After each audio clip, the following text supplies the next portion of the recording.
கதை போமா கதை போமா கதை போமா ஒன்றாக நீயும் நானும் தான் கதை போமா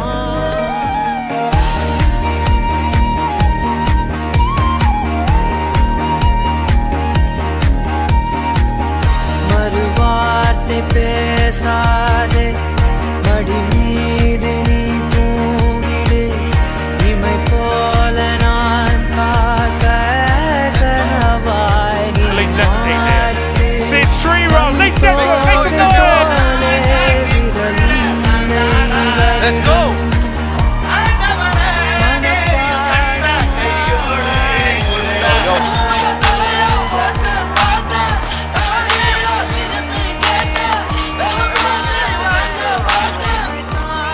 There. Yeah. And now we're here. I didn't expect there to be this many people in here. This is pretty fire. They're all here for you, bro. Are we not here No. for him? I'm guessing everyone that's here has been to the Wembley one, right? Am I right? So, what's going to be different this time around? Me, music and art is about constant evolution. So it's been a really, really busy and just amazing year since the Wembley show. It's going to be new songs that I've never performed before. It's going to be new versions of songs. It's going to be a whole production visually. We have a whole new kind of approach that we've come upon. So it's going to be a fully new show, but the same energy, the same love, the same kind of core musical just out. Coachella, congratulations on that. Thank you. That's amazing, man. Tell us about it. Tell us. There's 2 weekends.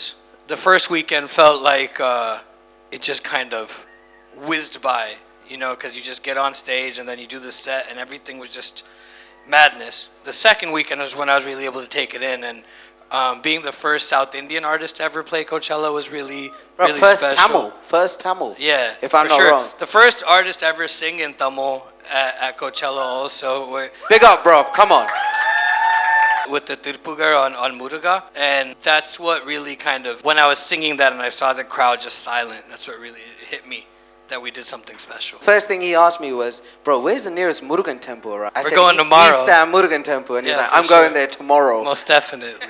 So apart from you, are you bringing anyone on? Any special guests?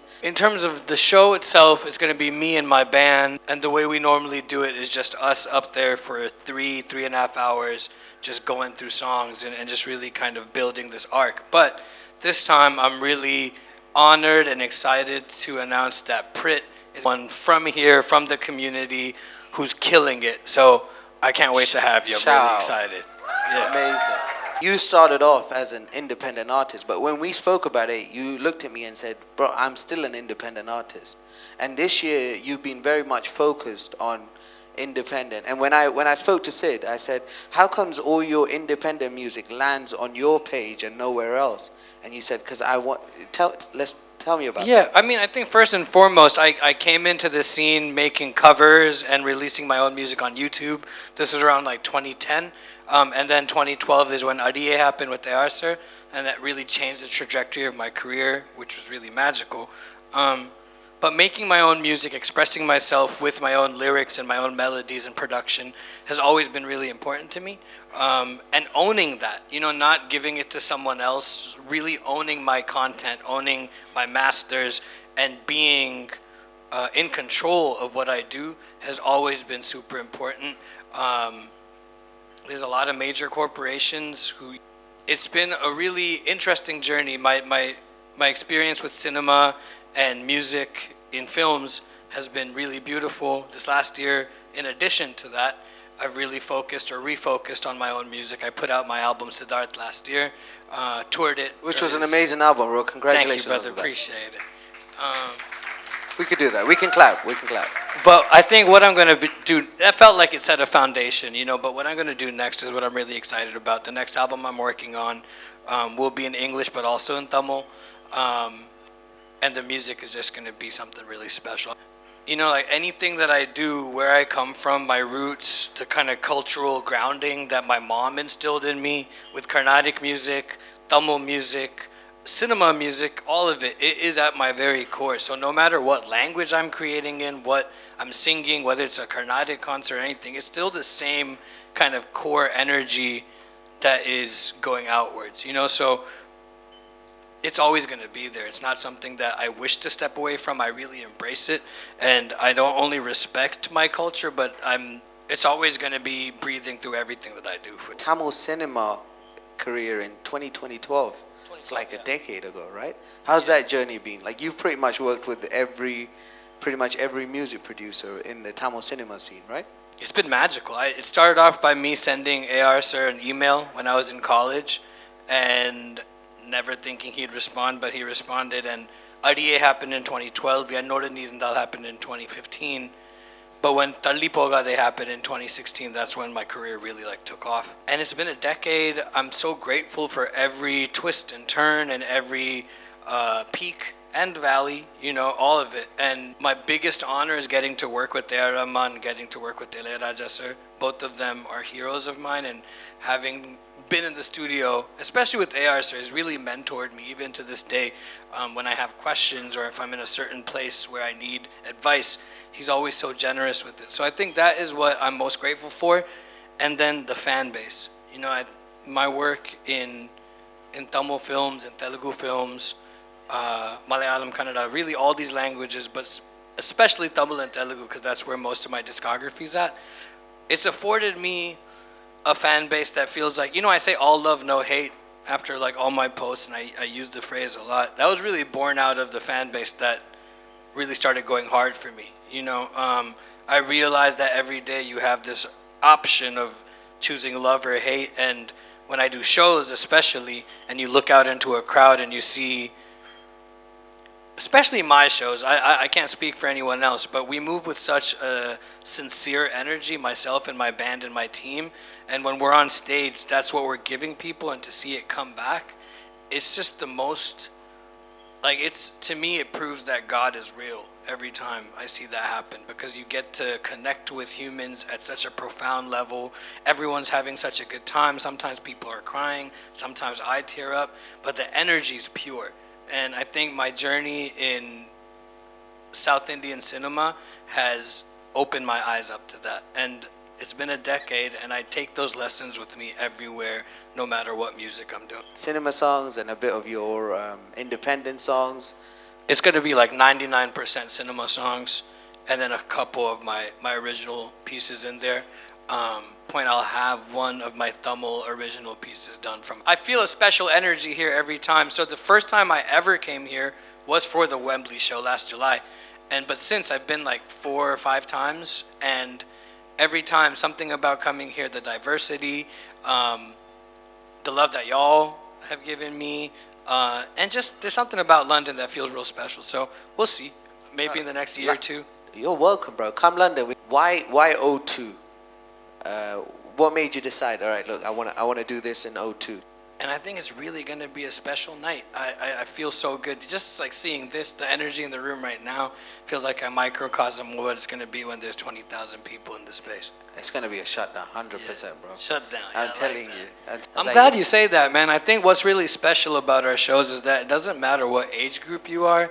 It's really for everyone. It's for youngsters to come with their friends and really turn up, but it's also for families to have a pretty wholesome time, for young kids to come listen to a concert for the first time, for older folks to come.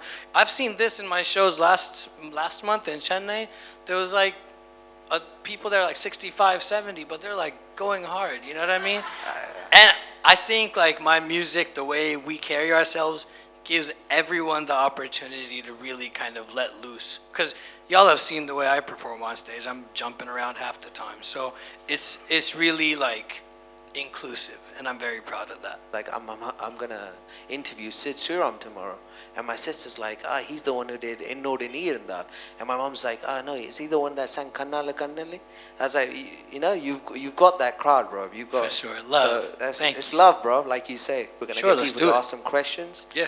You get to know them, they get to know you. So this is my wife Navika. She makes cards, she makes pottery and lots of other things. A lot of it's actually inspired by you. So yeah, just shouting out to my wife. Lots of love. My question is not complicated. It's what's your guilty pleasure? What do you love doing in your spare time when nobody's watching? It could be food. I feel the last 15 months of my life has been so hectic, where it's really just been travel, do shows, go to the studio, music. And I'm glad you asked the question, because I think I kind of have to tap back into the parts of my life that maybe just let me depart from music a little bit, because I haven't done it for a while. So I'm going to think on that for sure. The question is, going forward, looking forward in the next coming years, with all this AI and everything coming up, taking over even the art world, where do you see music going? Are you for all this technology coming in, or are you against? How do you think it's going to impact music? I do know as fact that nothing can replace the human soul and the role that it plays in making music.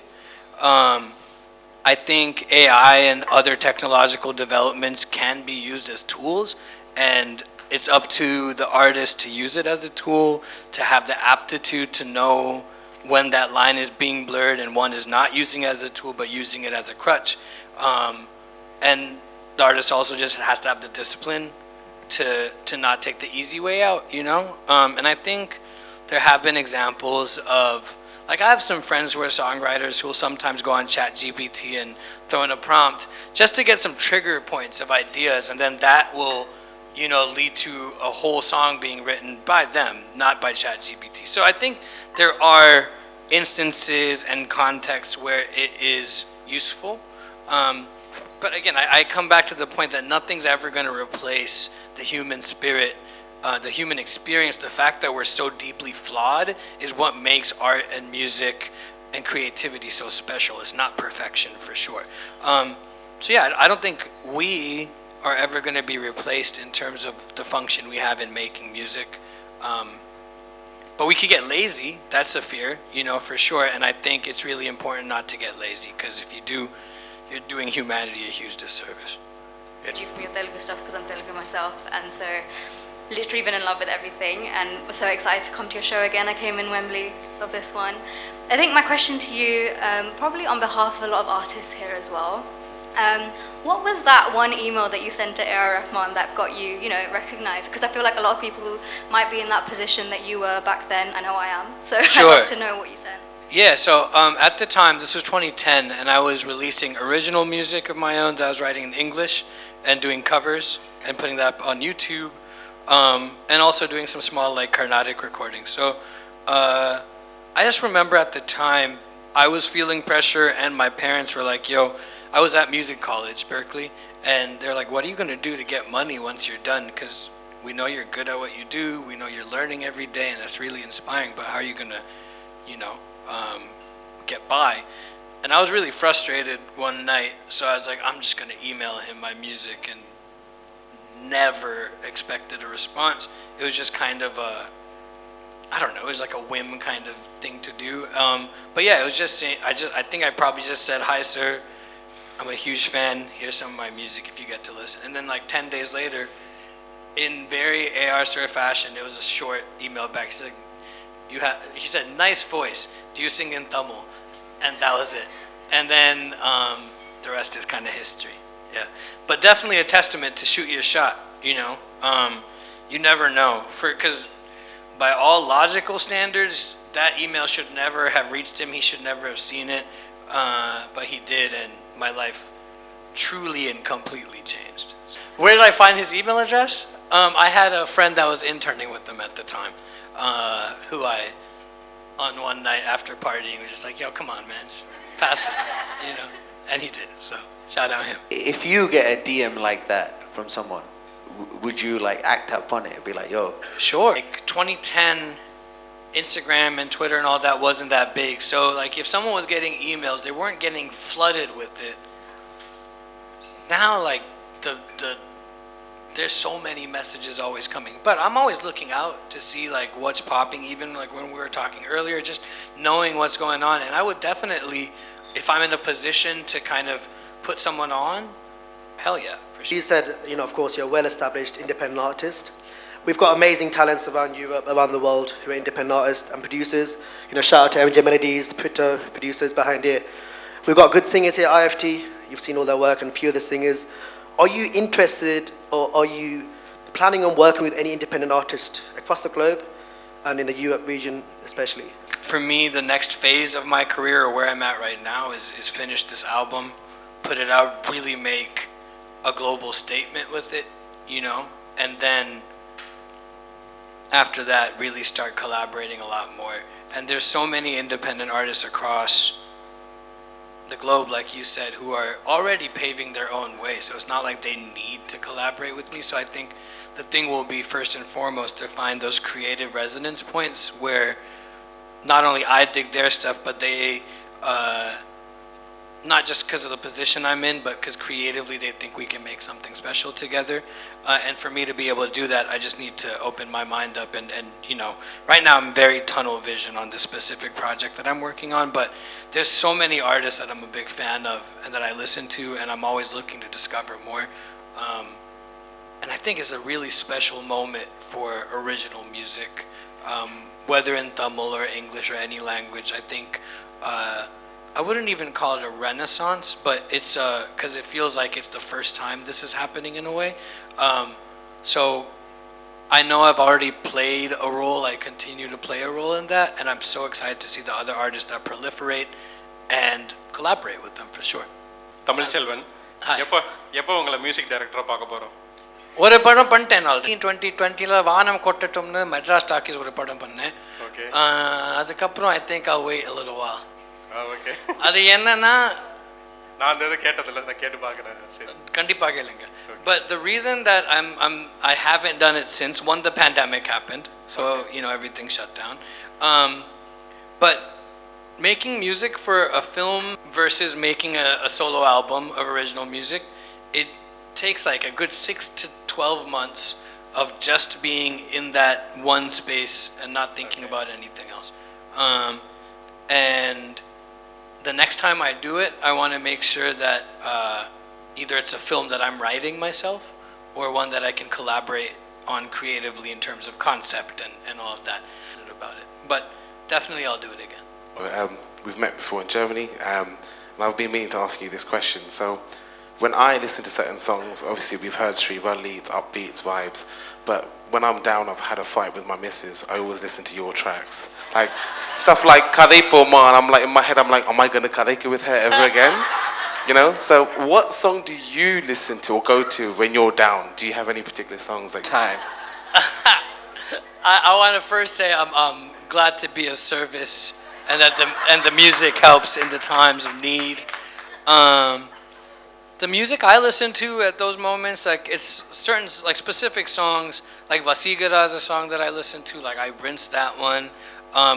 A lot of like 90s A.R. Rahman music for sure. Nilaka Gira Du Uire. That one song from Kadal Virus that I always forget the title. That's the one, yes. The whole Kandakondain album. And then some like English stuff, like Something in the Way by Nirvana, something I play a whole lot of.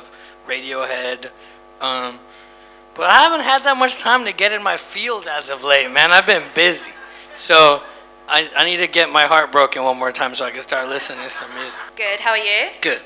Okay, this isn't really a question, but since you're considering on getting a place here, give us your best UK accent. No. No, because you've been repeating his slang words when he's like, shut down, you're like, shut down. The accent, I know, like shut down. I don't know if Shanks is here, but she put me on to some, I know Easy Brother. I know Safe. Allow It. From there, that's all I'm gonna do though. I'm not gonna embarrass myself no more. But I do love the accent. I think y'all got the best accent in the world for sure. So I was at your album concert in Hackney, and Yeah. it was incredible. Like about whether you feel like your independent music is more a channel for your passion than your film music, or do you feel like it's equal? How does that translate for you in like communicating your musical journey? Yeah, I'm gonna answer that very transparently. And I was touring, and like that show or any of the ones that we did, in my brain and in my soul, I felt like I was getting to tap into like the deepest version of myself. And then it had been like 9 months since I'd done one of my film shows. And last month we did a show in Singapore, and then I got to go back to the hometown of Chennai to do a show, and I hadn't performed there in 4 years.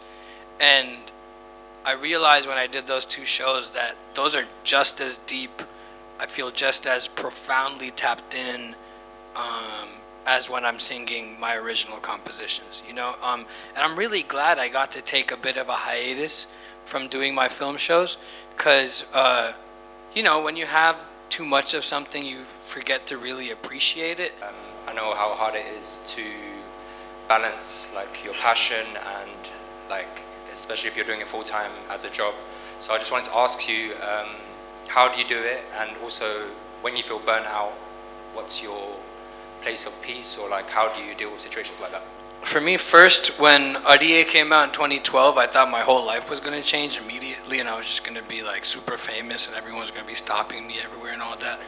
And that definitely did not happen. And actually, that song was, or is, super unique, right? And the way ARSR used my voice was very special. A lot of people did not know what to do with my voice after that, so my phone was not ringing. And I went back, I was in Chennai, I went back to the States, and I had to really kind of like deep dive and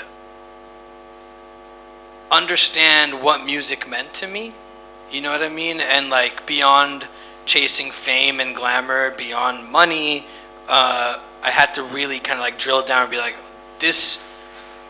the reason that I am a musician and an artist is because I am insanely in love with the art form, and it gives me something that is irreplaceable. And at that point, you know, I really just started practicing every single day Carnatic music for like 3 hours a day, just getting back to the rigor of it, you know. And that's what really locked me in, such that when 2016 happened, Talipogade came out, I was ready for like the moment. To speak to like balancing creative passion and practical necessities, it's a daily grind, you know, and that's just what it is. Even now, I've been doing this for over a decade, and it's still a daily grind of knowing how to stay disciplined in allowing your passion to kind of, you know, boundlessly run free, while still knowing how to take care of business, just as, you know, a human being. And it's hard because as creatives, you know, like, I'm sure anyone who is in a creative practice or space would like to spend their full day in a studio doing nothing but just making stuff. But there's other things that come with it. And it took me a practical dude. So he was able to really instill in me the necessity of taking care of business. And there is also something that's really inspiring about that, though, is what I've realized. It's not like a chore necessarily, but you got to shift mindsets. And then I think the last thing you asked about was burnout. I've been traveling constantly for the last few months. I had done three shows in Europe, Singapore, Chennai, and then I flew to New York for a show. And I got hit with like this 103-degree fever the day before my show. I did the set, but then I was out for the next 8 days. I had to cancel. I think burnout can happen in so many different ways. Sometimes it's mental, sometimes it's spiritual, other times it's physical, and a lot of times it's all three of those things together.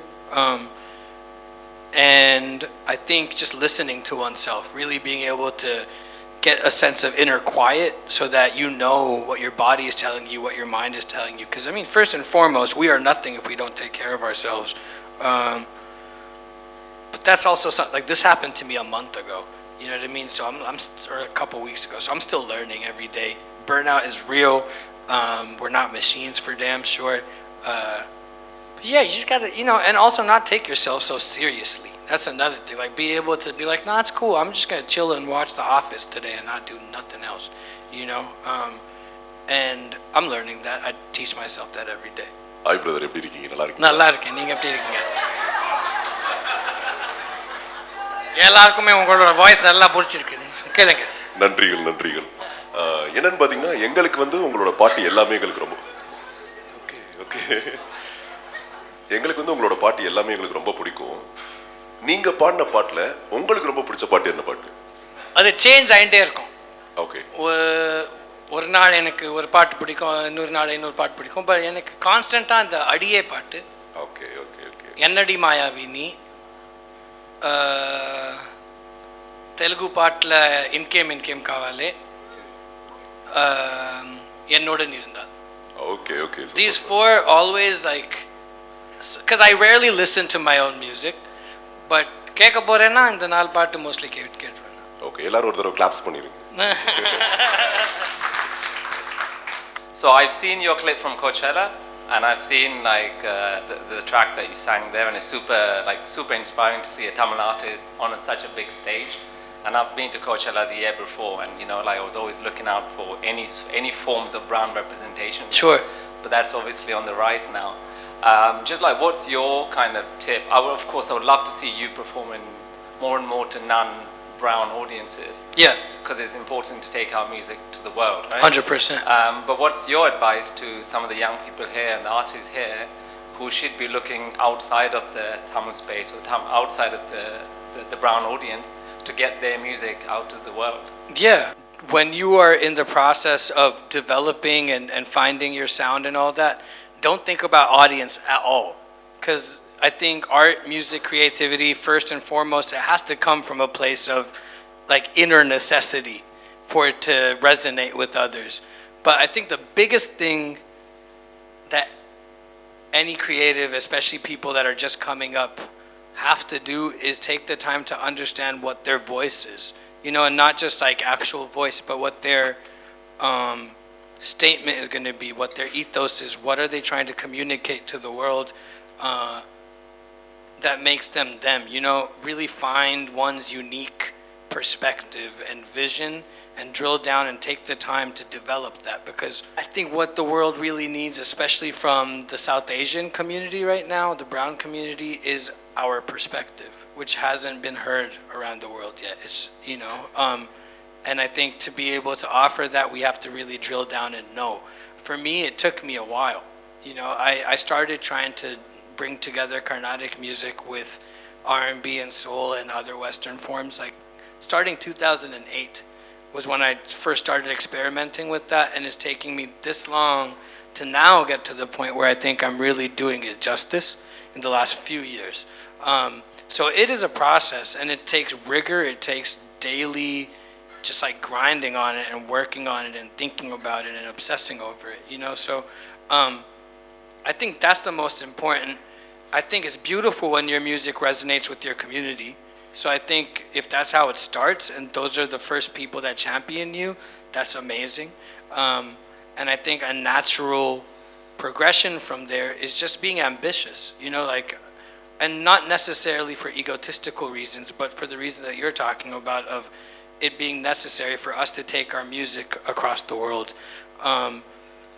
So yeah, I think finding one's vision, finding one's voice, doing the work to really, you know, drill down and make that something deep and not superficial, and then having the ambition to and the desire to take this music that you feel so proud of, that you're an ambassador of, and taking it across the globe.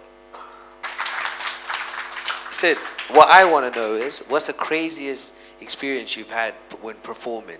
Like anything you've seen or experienced, you're like, oh man, that's crazy. I did not expect that at my concert. My first show in India ever was at a college called Madras Christian College, and it was right after, it was 2016.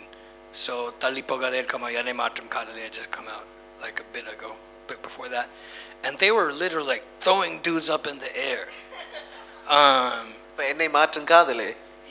Bro, yeah, they were going crazy. And I've seen that happen a few times. But you know, besides, I think like the craziest things that have happened for me is like definitely not like some absurd crowd thing going down, but like that song that he was talking about that I performed at the end of Coachella, Shivanarmanam Kulira. It's a song that my mom taught me when I was young, and I perform it at every show. And sometimes when I perform that specific piece, it's a deeply spiritual, religious piece, I feel like I just like mentally check out and I'm not even present anymore. There's been a couple of times where it literally feels like I'm hovering above the ground. And I would say that's the craziest stuff, not like the more kind of wild things that go down, you know? Because I feel at my shows, because of the spirit of what it is, everyone's hype, everyone's going super hard, but it's never like people trying to get attention and stuff like that. People are there to listen to the music and to be in the space together. I've had other experiences of people running up on stage, like in Hyderabad, I had a show where someone came and like grabbed my feet, but like in the way of like trying to get blessings or whatever. And stuff like that happens every so often, and it's always sometimes it's a little crazy, but it's I'm grateful for all of it because you see that people are moved to do something like that. What is your favorite song that you have ever worked on, and can you share a bit about the process of what that was like? Oh man, you're making me choose. I really have to go with RDA. Well, it's either okay. I'm gonna have two answers: RDA and then Dear Sahana from my last album. Those are the two. RDA because it was my first time working with AR Sir. The whole context around that recording was pretty crazy. I was still in college. He was in Bombay. I was in Boston. I had to, on the low, book a studio at the college because you're not allowed to do like commercial recordings there. So no one knew. So I had to engineer the session myself. My Skype wasn't working properly, so AR Sir couldn't see me. It was just audio. The session was booked for 2 hours because I thought he was like auditioning me. But he wanted to record the whole song. The person who had booked the studio after me was out partying, so they canceled, so I got to extend it. So all these things came together in like this really serendipitous way. And then the recording itself was just incredible because that song is, it's like a blues song with bummer fisherman folk language. So like that coming together while we were recording it, I knew it was really special. And I've spoken about this before, but at the very end of the song, there's this one riff. It's like, it's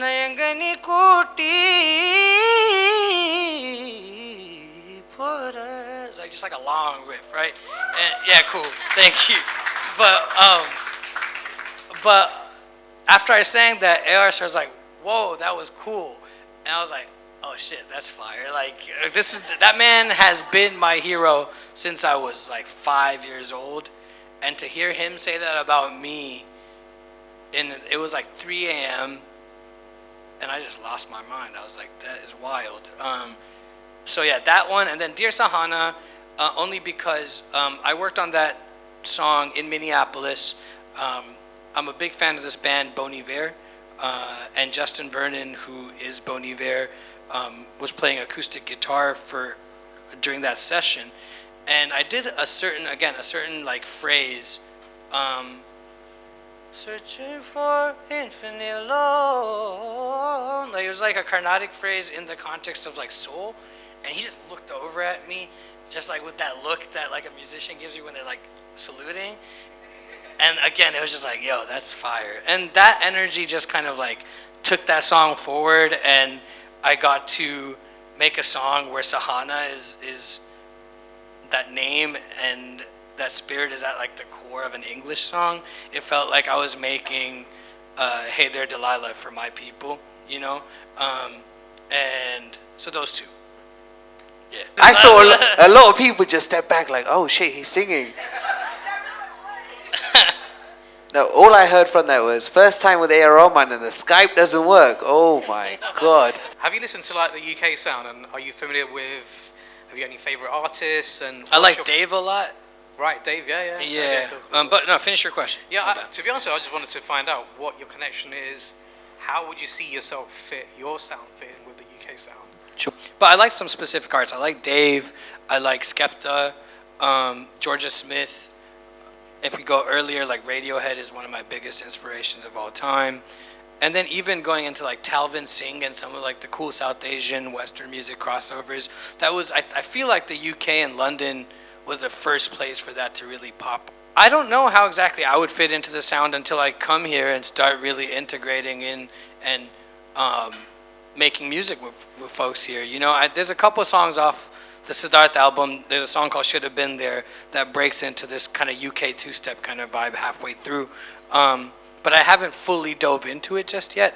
I like this other artist, Naya Archives, who makes like really cool, what would that style of like is that drum and bass, or is that also, yeah, I feel like the reason I think I have seriously considered moving here is of all the places I've been to, musically, I feel like London is what like really shakes my spirit the most. I feel like the kind of really, really interesting and deep mix of different cultures that y'all have going on here.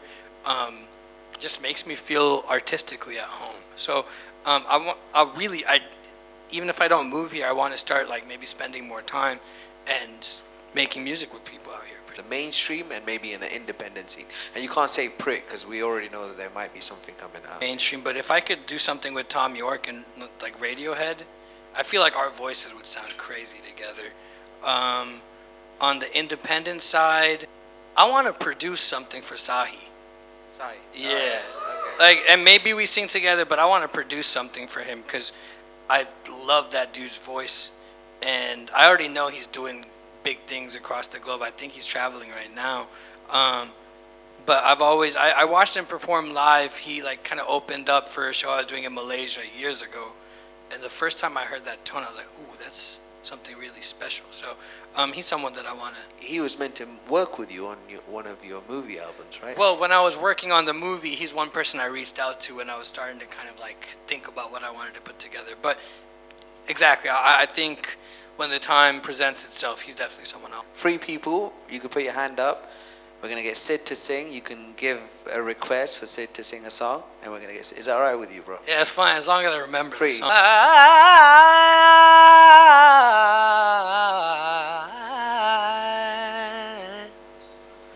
Nila kaigiradu neram teginradu yarum rasikkavillaye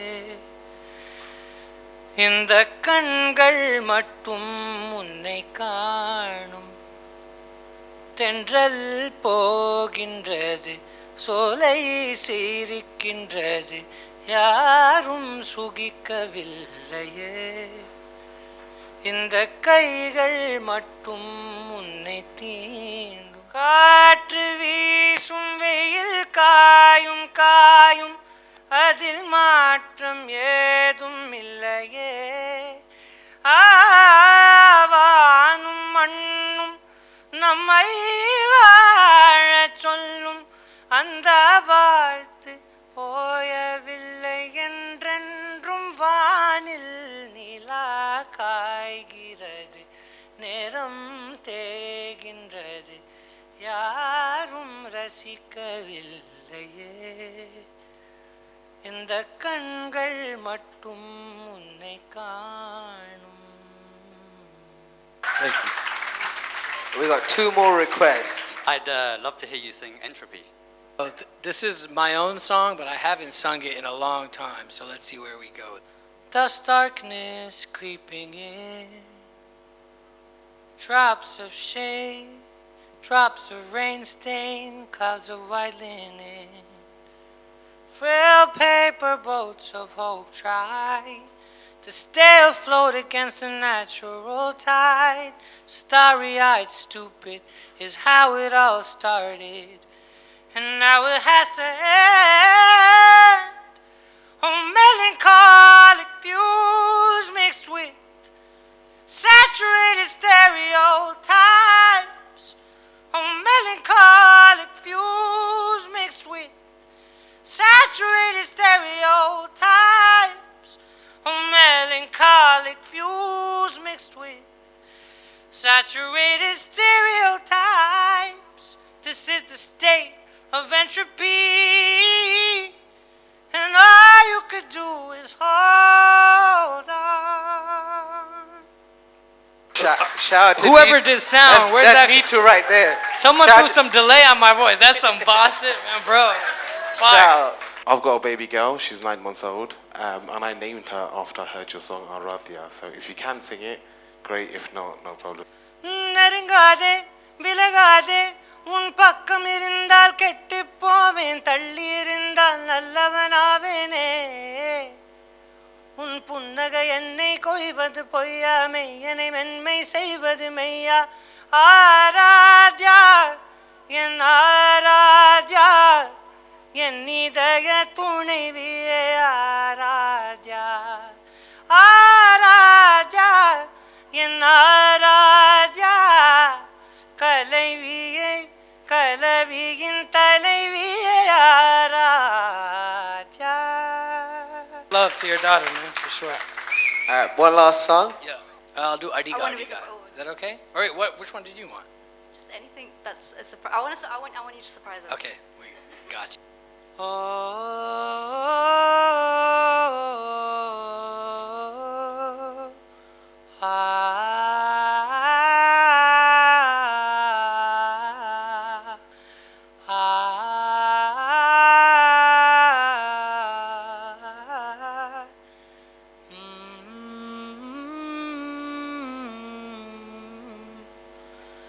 అడిగా అడిగా ఎదలోలయనడిగా కదిలే క్షణమా చెలిగేదని నన్నే మరిచా తన పేరుని తలిచా మదినే అడిగా తన ఊసేదని నువ్వేలేని నన్ను ఊహించలేను నా ప్రతి ఊహలోను వెతికితే మనకదే నీలోనే ఉన్నా నిన్ను కోరి ఉన్నా నిజమై నడిచా జతగా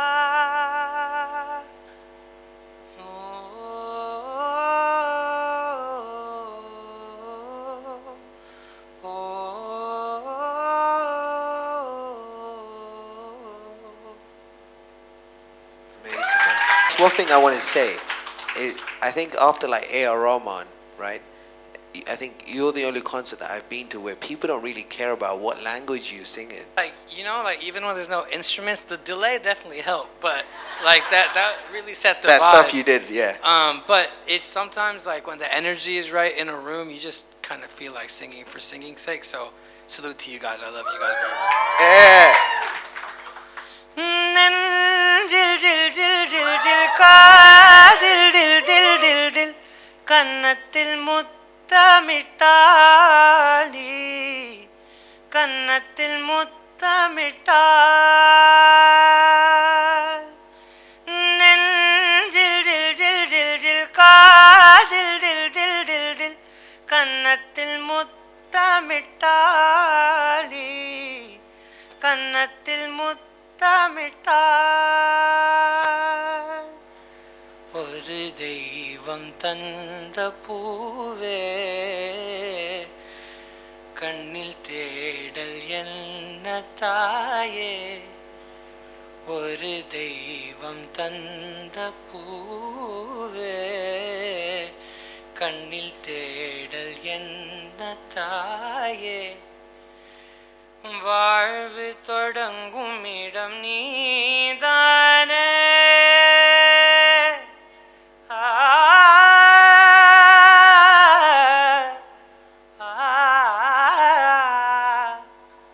வாழ்வு தொடங்கும் இடம் நீதானே வானம் முடியும் இடம் நீதானே காற்றை போல நீ வந்தாயே சுவாசமாக நீ நின்றாயே மார்பில் ஊறும் உயிரே